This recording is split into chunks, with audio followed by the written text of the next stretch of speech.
별다방. 안녕하세요. 여기는 별다방입니다.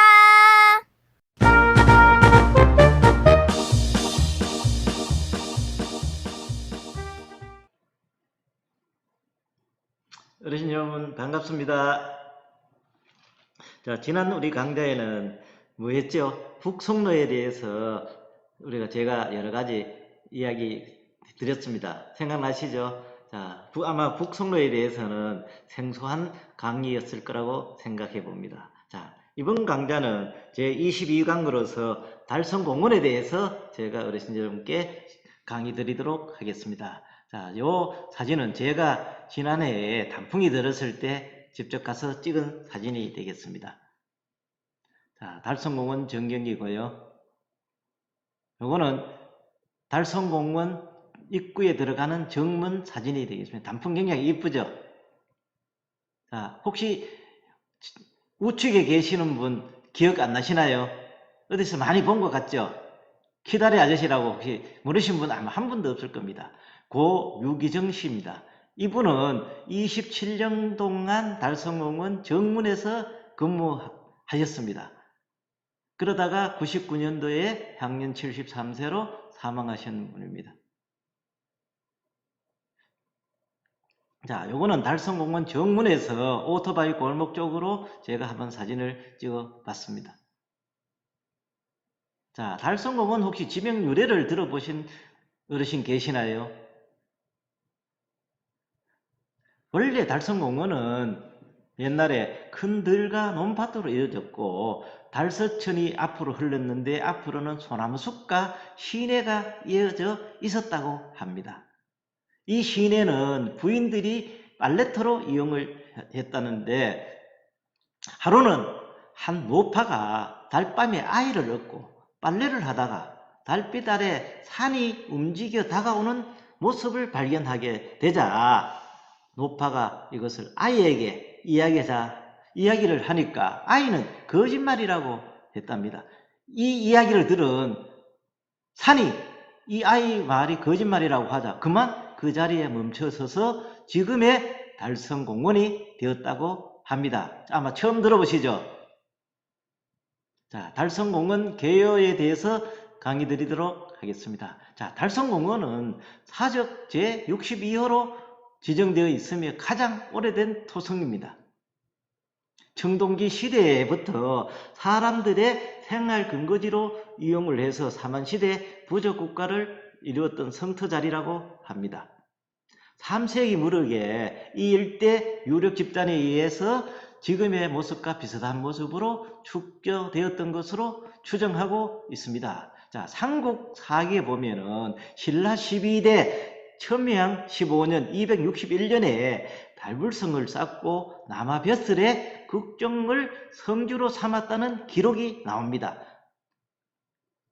고려 중엽에는 달성 서지 세거지로 되었다가 조선 4대 세종 때 국가에 헌합하여 지금 국유로 되어 있습니다. 1596년에는 경상감령공원이 잠깐 설치되었다고 제가 말씀드렸죠. 1905년에 공문으로 조성되었다가 1914년에 대구 신사가 세워졌습니다만 1966년에 신사 건물을 해체하고 내부를 정비하여 1970년 공원으로 시민에게 개방하게 됩니다. 자, 대구는 신라 때 달구하현이라고 불려졌답니다. 그러나 신라 경덕왕 때 757년에 대구로 그렇게 공자구자가 되겠지요. 개칭을 했답니다.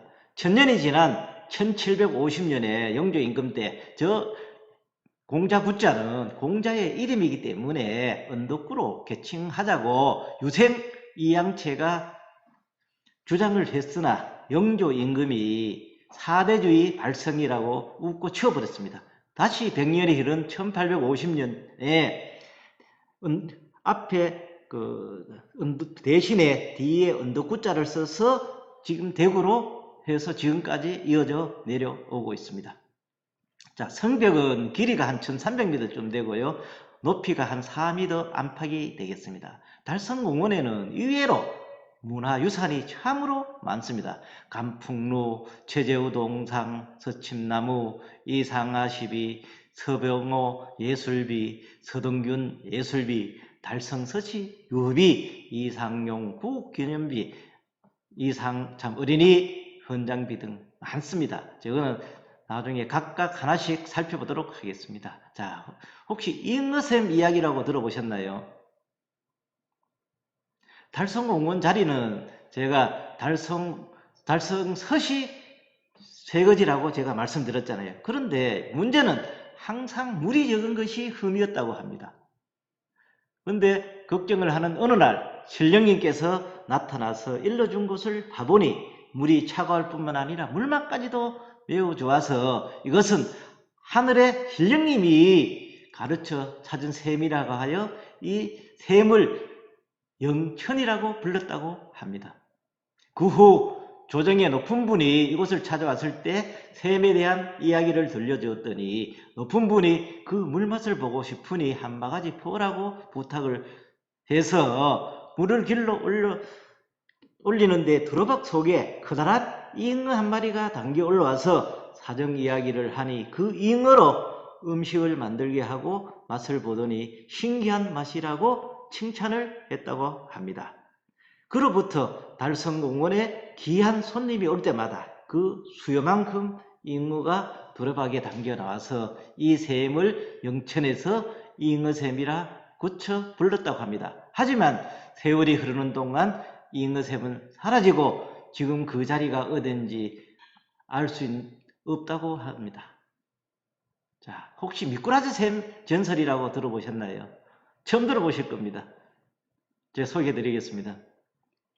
달성공원 입구에 북쪽으로 현재 복개 공사해 놓은 부분이 있습니다. 바깥에.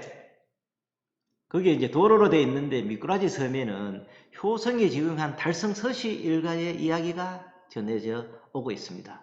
달성서시의 어느 집 외아들이 앞을 보지 못하는 부친을 모시고 살았었는데 이 외아들이 부친의 병을 고치기 위해서 여러 가지 약이란 약을 다 썼고 지극한 효성으로 병환을 간호했다고 합니다. 그러던 어느 날 집으로 찾아온 스님께 애타는 심정을 아들이 이야기하니까 스님은 미꾸라지를 잡아서 꽈드리면 나을 것이라고 말해 주었습니다. 하지만 이 말을 들은 외아들이 음동선알이라 미꾸라지를 구할 길이 없어서 안절부절을 하면서 하루는 고달한 몸을 이끌고 집으로 오다가 정신없어 쓰러지고 말았는데 비몽사몽간에 한 노인이 나타나서 주위를 살펴보아라고 말해줘서 꿈결에서 깨어나 사방을 둘러보니 없었던 웅덩이에 몇 마리의 미꾸라지가 놀고 있더랍니다.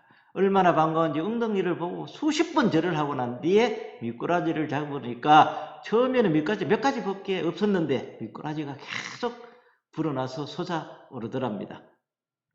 그래서 이 미꾸라지를 잡아서 정성껏 꼬아 아버지께 드렸더니 병이 삽시간에 사라졌답니다. 그 후에 이곳에 다시 가보니까 미꾸라지는 없고 샘만 남아 있어서 그때부터 사람들은 이 샘을 미꾸라지 샘이라 부르게 되었다고 합니다. 재미있으시나요? 네, 또 하나 소개해 드릴까요? 자, 청어샘 전설이 되겠습니다. 자, 달서천에는 옛날에 한없이 맑아 이곳에는 빨래도 하고 채소도 여기서 씻어 먹었다고 합니다. 물이 맑아 민물고기도 물고 온 바닷고기까지 산란기가 되면은 알을 낳으러 낙동강을 거슬러 올라왔다가 금호강을 거쳐서 이곳까지 왔다고 합니다. 그때 이곳에 청어샘이라는 우물이 달서천 부근에 있었는데 이 마을에 마음씨가 곱고 인정이 많은 가부 한 사람이 살고 있었습니다. 이 가부가 어려운 일이 생기면 제일 먼저 달려가서 일을 봐주기 때문에 동리 사람들은 입을 모아서 이 가부를 칭찬했다고 합니다. 어느 날 이 가부의 집에 귀한 손님이 찾아왔는데 집안 형편이 어려워서 맛있는 반찬을 구할 수는 없고 따뜻한 밥이라도 대접하자는 생각으로 이 샘으로 물을 기르러 갔는데 두레박으로 물을 길어 올리는데 다른 때보다 두레박이 묵직하더랍니다. 웬일인가 해서 올려보니까 두레박 속에 큰 청어 한 마리가 물속에서 헤엄치고 있었습니다. 가부는 그 청어로 맛있는 반찬을 만들어서 귀한 손님을 대접할 수 있었다고 합니다. 이러한 기적은 다음에도 계속 되풀이 되었다고 합니다. 자, 이 일이 있던 뒤부터 이 마을 어떤 집에 손님이 와도 그 주인이 이 샘에 물을 기르러 가면은 두레박 속에는 손님의 숫자대로 청어가 당겨 올라왔다고 합니다. 마을 사람들은 그 뒤부터 이 샘을 청어샘이라고 불렀대요. 그런데 샘에서 청어가 나오는 것은 이 샘물 길이 땅속에서 동해 바다와 연결되어 있어서 동해 용왕이 대구 삶의 후덕한 마음씨를 기쁘게 여겨서 청어를 보내준 것이라고 믿었다고 전해 내려오고 있습니다. 재밌는 전설 맞죠?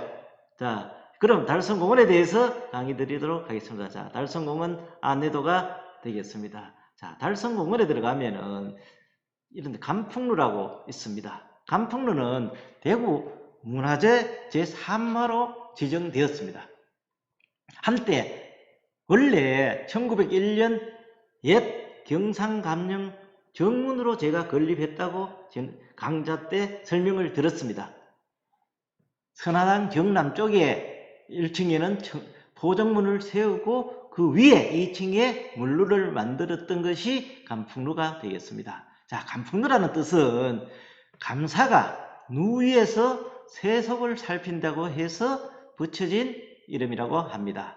자, 원래 폐문루라고 불렀답니다. 밤 10시에 문을 닫고 새벽 5시에 문을 여는 풍악을 울림으로써 열패 해서 폐문루라 불렀답니다. 자, 현재 달성공원 동쪽에 옮겨진 간풍루는 1906년 당시 대구입성이 흘리면서 보관하다가 건물만 1920년경에 옮겼다고 합니다.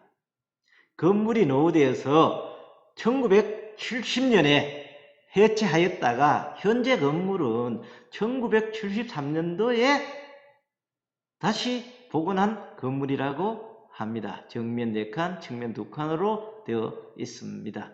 자, 이렇게 되어 있습니다. 자, 최재우 동상이 여기에 세워져 있습니다. 최재우 씨에 대해서는 지난 강좌에서 제가 설명을 드렸습니다. 설명은 생략하고 이 동상은 1964년에 최재우가 대구에서 순교한 지 100주년을 맞아서 동상을 여기에 세워놓은 것이 되겠습니다. 자, 서침나무부터는 다음 강좌에서 이어서 하도록 하겠습니다. 어르신 여러분, 다음 강좌에서 또 뵙도록 하겠습니다. 좋아요와 구독 눌러주세요.